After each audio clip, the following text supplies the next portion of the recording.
Hello, everybody. Welcome to Lakers Talk with Gerald. This is episode number 41. Hey, guys, it's been a long time since I actually have spoke to you guys. I have been out of, missing in action, I guess would be a better word for it. A lot has happened in my life and my family since the last time I spoke to you guys, and so I had a little hiatus. I've been doing a lot of things since then, but the point is, we are back. I am back on the air. Episode number 41, Lakers Talk with Gerald.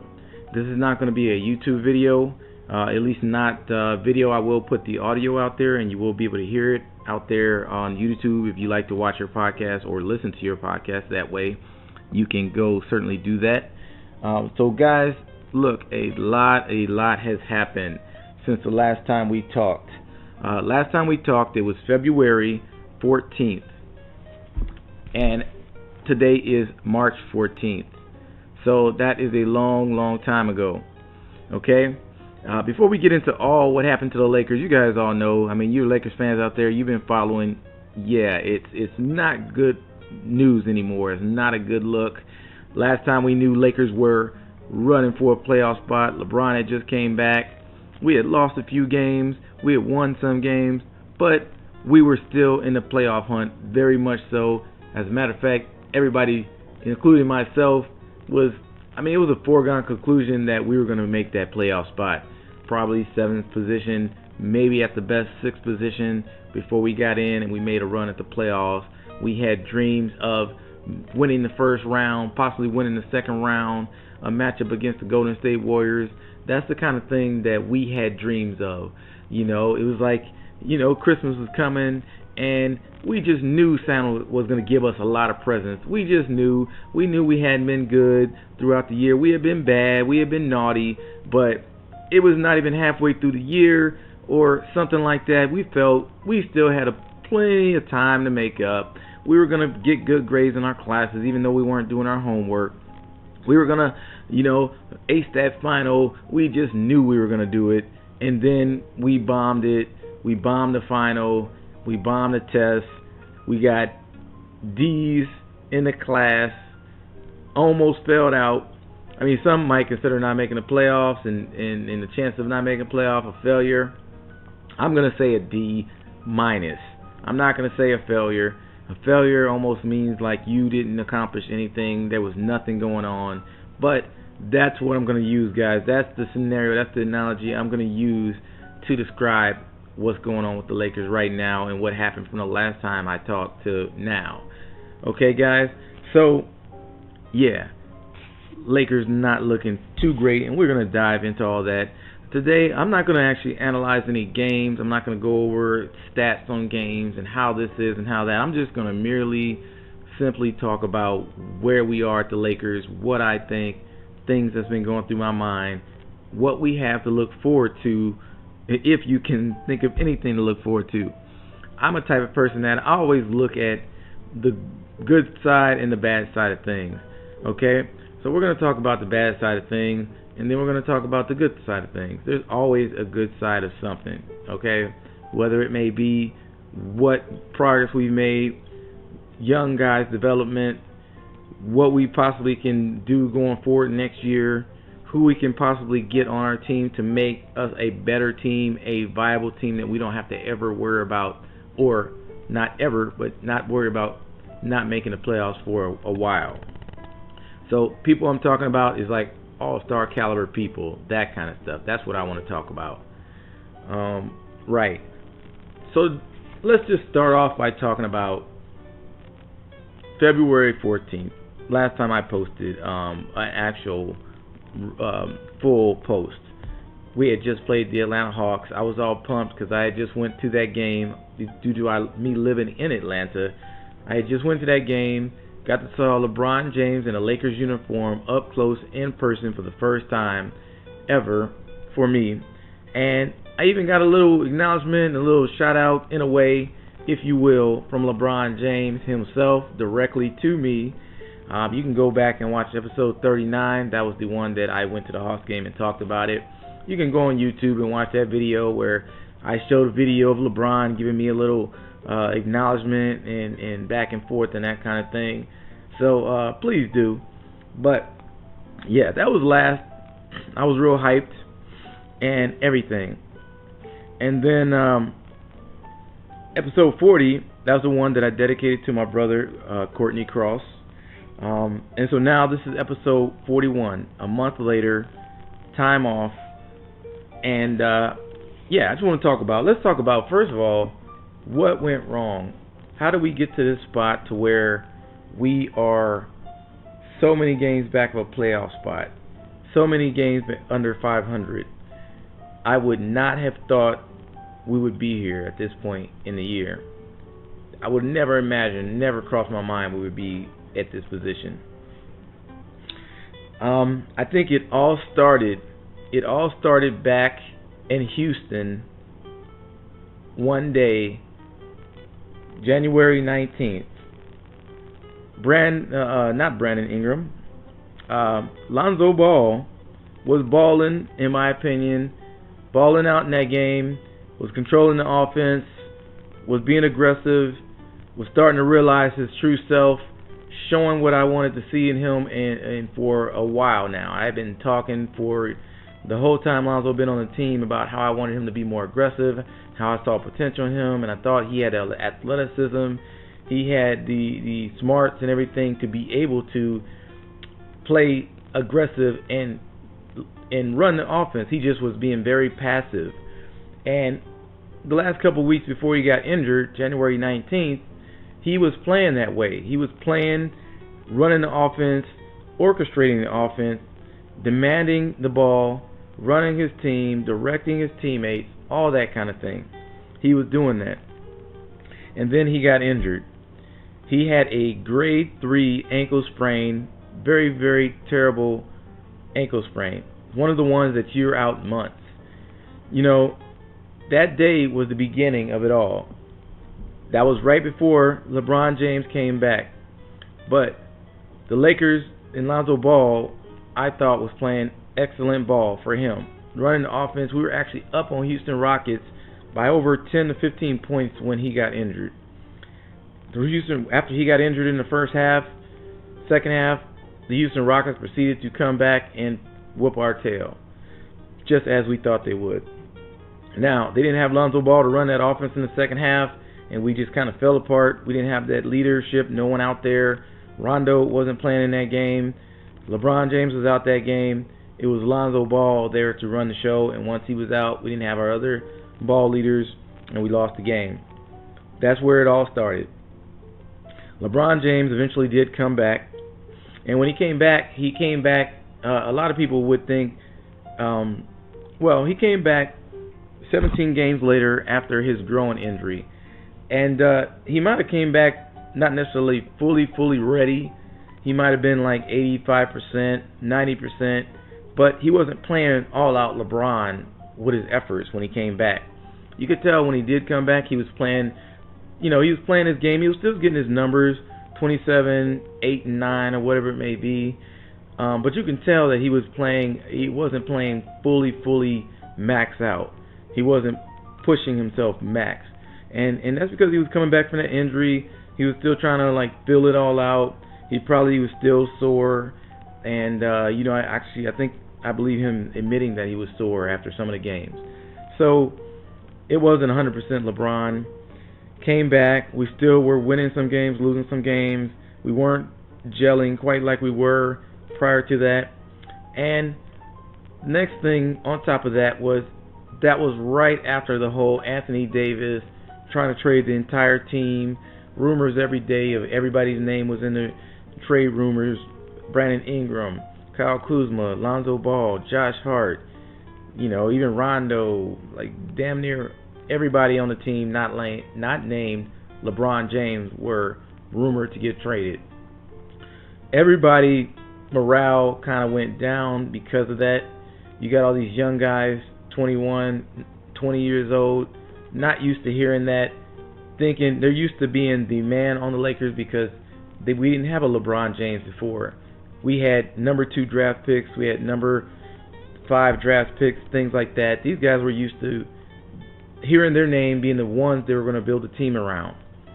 Lonzo Ball, Magic said, hey, this is your team when they drafted him. Magic said, hey, your name, I want to see your name in the rafters. Don't take too many of my records. Stuff like that. So, guys like Ingram, Magic said at one point he was untouchable. We wouldn't trade him.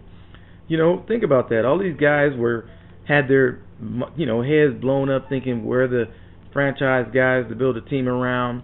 And then, LeBron James comes, and of course all of that changes. And that changes. I mean, you guys now you could get thrown away, shelved for veteran players. It's time to win now. So that messed with a lot of psyche of a lot of the guys. And so all that stuff was right around that time. Lonzo gets hurt. LeBron comes back. All the trade rumors. The trade deadline passed. Anthony Davis is no longer coming to the team. Now it's, can we get that groove back? Can we get that chemistry back that we had early in the season? Can we play, and will guys play all out knowing that a lot of their names were in the trade rumors? Possibly the team doesn't care about you as much as they did care about you, as you thought they did. Why would you come back and play all-out effort, dive for balls, 50-50, hustling, trying to get these block shots? Think about it. A lot of the Lakers team are on one-year contracts. They weren't given 2-3-year contracts. There's not security. They know the Lakers trying to build a master team, trying to build a great team to contend with the Golden State Warriors. Half of the team are on one-year contracts, if not more. They're not going to get re-signed, most likely. Think about it. All these guys that really were balling early in the season. JaVale McGee was balling out at the beginning of the season. Was averaging 3 blocks a game or so. Was leading the league for a couple of weeks in block shots. Was second, third in the league in block shots for a good majority of the first half of the season. He's on a one-year contract. You got Rajon Rondo balling out, running the offense, doing damn good in games. He helped us win many a games. If it wasn't for him in some games, in the Boston game, he won he ended up hitting the game winner. He's on a one-year contract. I mean, you got Lance Stevenson. He's not always balling out, but early in the season he was, leading us in three-point percentage for a lot of the year. He was, providing great leadership off the bench. Well, I won't say leadership, providing great energy off the bench in times and helping us give a spark off the bench and giving us scoring, and was able to help us win some games.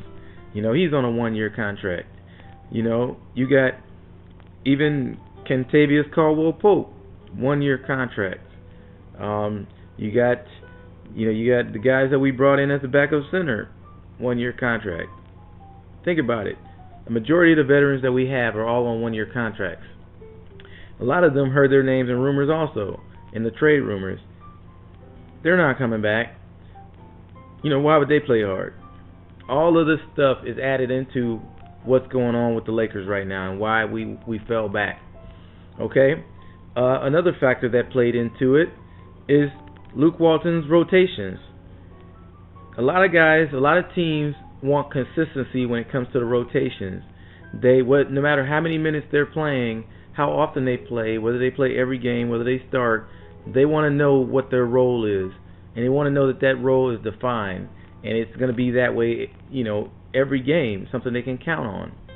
And then once they get in that, they get used to that, they know their role. They either, hey, my role is I start. I start as the guard. I play this role. I start. I play 20 minutes a game. Maybe I don't play the fourth quarters. But I know I play the beginning. I play usually 8 to 10 minutes in the first half, 8 to 10 minutes in the second. I don't play the fourth quarter. If I come off the bench, I know I usually come off the bench. I usually substitute for, I play power forward. I usually substitute for LeBron James when he comes out. I usually play 15 minutes a game. I play the third quarter. I play the beginning of the fourth, and then I come out and sit on the bench. I'm a starter. I'm the starting center. I usually play 20 minutes a game. I always play 20 to 25 minutes a game. I played with LeBron James. Like, these are the kind of things that, consistency that the players would talk about and then they like. I'm going to say that I like Luke Walton, but at the same time, the one thing that I've been questioning about him all season long has been his player rotations. It's been games where he'll start one, we started out with JaVale McGee starting at center, LeBron, and the team we had starting. I'm not going to go through exactly everyone, but we had a consistent starting rotation. We had a consistent guys coming off the bench. And as the season has come along, Luke Walton has played with that rotation. He's, okay, all right, now I'm going to start our backup center. Okay, bring JaVale off the bench. Now I'm going to start Ivica Zubac and JaVale McGee at center. Okay, now I'm going to start Josh Hart. Now I'm not going to start Josh Hart. I'm going to start Kentavious Caldwell-Pope. It just keeps switching up every game, and that's the kind of stuff, and of course I understand that, yes, there have been injuries and Luke Walton's had to substitute people, but there's times where guys weren't injured and the guys he puts on the bench and takes out, plays one game, 20 minutes, don't play him at all, 2 more games, like guys like Lance Stevenson, just different players, The rotation has been iffy. Guys have been in and out of rotation. It hasn't been consistent. That's another reason why guys may not ball out and play their hardest. All these factors. And then there's another factor too, and I kind of talked on it when LeBron came back, how he wasn't playing all out because, he had just came back from injury. He's not trying to re-injure it. And so the biggest part of that was suffering was his aggressiveness on offense. He wasn't being super aggressive. He was doing a lot of passing.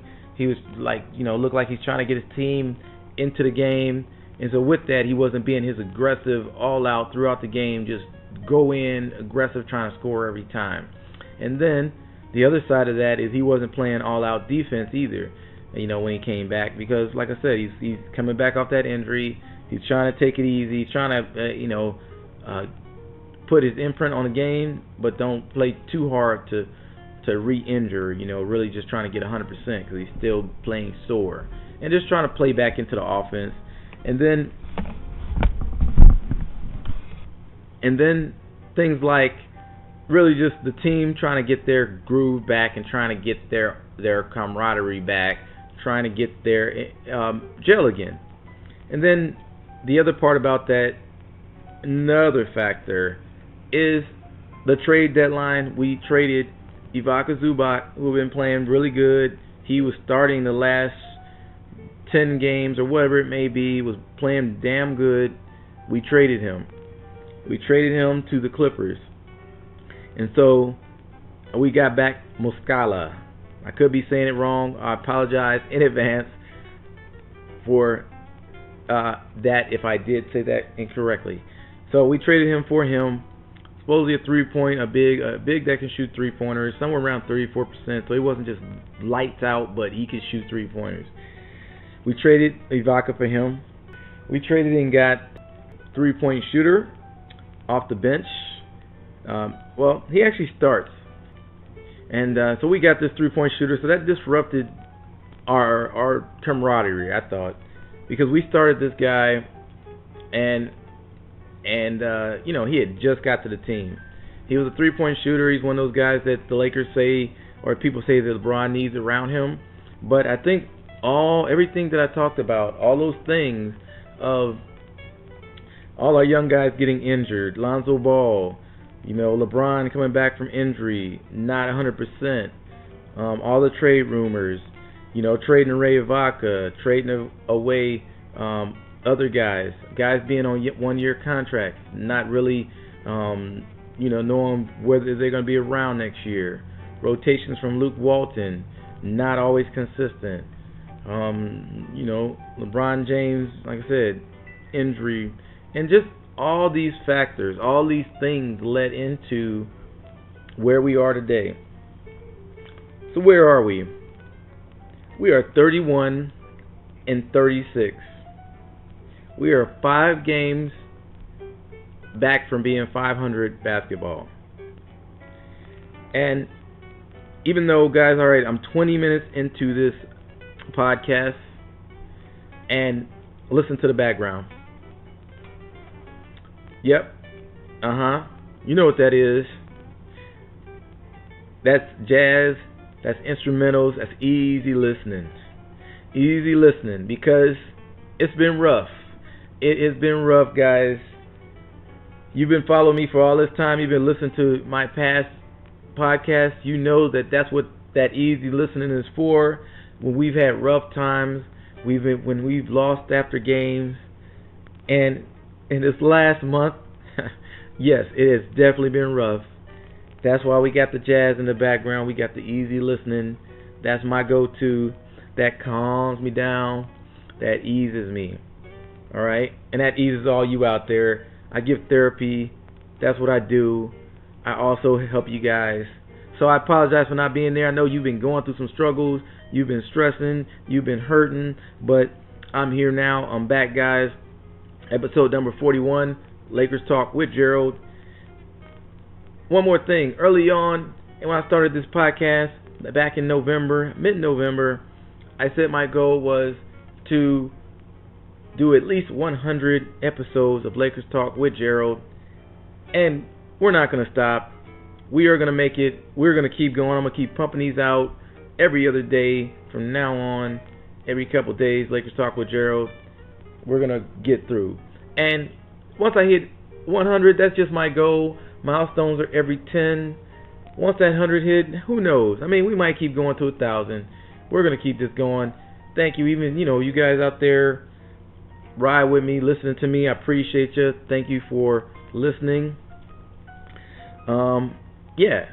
But let's just get right back to it. What do we have to look forward to? Those are all the bad things. We're 5 games back of 500. We're something like 7 games out of 8th position for a playoff spot. With only 15 games remaining in the regular season, it is looking like really, really bad, really slim to none when it comes to making the playoff and our chances. It doesn't look good at all. Doesn't look like we're going to make the playoffs. Well, I mean, you can go ahead and probably write it off. The Lakers are still playing. We just beat the Chicago Bulls the other day. LeBron James had 36 points, something like 10 rebounds or something like that. 10 assists, something. I'm not getting into the stats of the game. We won the game. There was, Lakers were playing with good energy. We came back and won the game. But, we got to take the silver linings of what we have to look forward to. We're not going to make the playoffs, which means we're probably going to get a draft pick. I don't know where we're going to get a draft pick at. Not going to be lottery. Well, it's going to be lottery somewhere because you don't make the playoffs, you get a lottery pick. So you're going to be somewhere up there. Maybe we get some decent player. But, of course, it's going to be a young player, so don't expect whoever we get is going to be anybody that can impact the Lakers right away. But the biggest thing we got to look forward to is possibly getting one of the max player free agents in the offseason to help out LeBron James and help out this team. We need another max player, another really good all-star to join the team. If we can get that, then we are going to be back in business. We are going to be back in the playoffs. And one of those guys, the best player available that I hope so much that we can get. I mean, I don't know our chances. Look, if you say there's a chance, there is, then I'm good. That player is, yes, you know it, Kevin Durant. Kevin Durant will be a free agent. He is the best player available coming up. Yeah.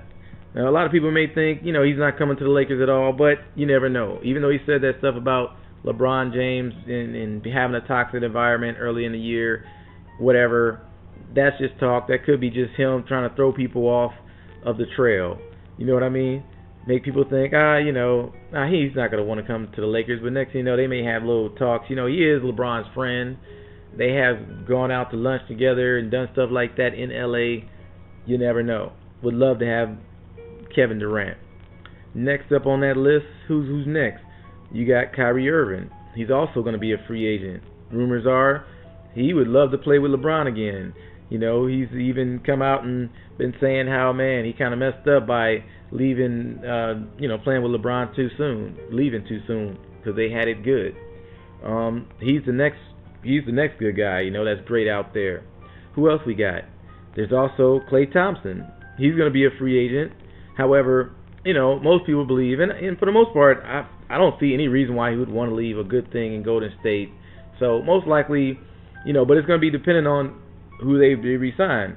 They can't sign him and Kevin Durant to a max contract, can they? If so, they got their other players coming up also after that. So that's going to be the thing. Klay Thompson's going to be available. He would be a great addition to the Lakers also. Then you got Jimmy Butler. Jimmy Butler will also be a free agent. He hasn't re-signed. He probably would be the last on my list, I think, when it comes to all that. But, he still is a good veteran, all-star player, caliber. He will be available. So if we can get one of those guys, I think we're going to be back in the mix. Plus, the other bright side of it is we didn't trade all our young guys away for Anthony Davis. Yeah, I would love to have Anthony Davis on our team. Yes, 25 or so years old, great top 10 NBA, all-NBA player. Would love to have him, but we would have had to give up all of our young core, all of our young guys. Wouldn't have been able to see if they had potential to grow into an all-star. So we still have all those players coming back. Lonzo Ball is still under contract, rookie contract. Kyle Kuzma still under rookie contract. Brandon Ingram still under rookie contract. Yes, Josh Hart still under rookie contract. So we got all these guys. Now, we can still possibly trade for Anthony Davis in the offseason. However, after what happened to us in that debacle, when we tried to get him mid-season, I don't think we're going to get him. I don't think the New Orleans Pelicans want to give us Anthony Davis, even if it is for all of our young core. And you know what? I kind of am happy about that, low-key happy, because I want to see what we got with our young core. We drafted all these years and 5 years in a row, not making the playoffs. We earned the right to draft these young players and try to see if they got potential to be something. So we got one more year with these guys, at least. That's if we don't trade them for Anthony Davis in the offseason, which I think is highly unlikely. I think if they're going to trade them, Anthony Davis, I think they're going to trade him to another team, most likely on the East Coast. And so that's just what I believe. So those are what we were looking forward to. We're looking for getting a new player, a all-star. We're looking forward to seeing who can pop out of our young guys all-star potential next year, whether it be Kyle Kuzma, Lonzo Ball, or Brandon Ingram. And then, lastly, we're looking forward just to see really what we have, what we can do in the off-season, what LeBron has left in the tank. Man, yeah. So those are all the bright sides. Those are all things we're going to look forward to. One other thing. All right, guys. I was in Las Vegas. My birthday was about 11 days ago.